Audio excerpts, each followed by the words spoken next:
আসসালামু আলাইকুম রহমতুল্লাহি ওয়া বারাকাতুহু। সুপ্রিয় দর্শক, কেমন আছেন? আশা করি আলহামদুলিল্লাহ আপনারা সবাই ভালো আছেন। তো আমরা হাদি ভাইয়ের জানাজা আমরা সম্পন্ন করেছি।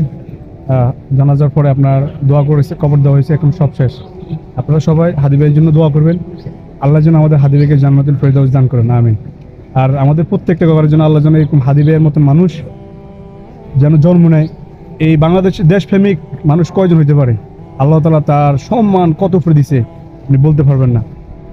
যারা মন থেকে দেশকে ভালোবাসে, আল্লাহর দিনকে ভালোবাসে, আল্লাহর জন্য যারা জীবনকে উৎসর্গ করে, আল্লাহ তাআলা মানুষের সামনে এভাবে দেখাই দেন।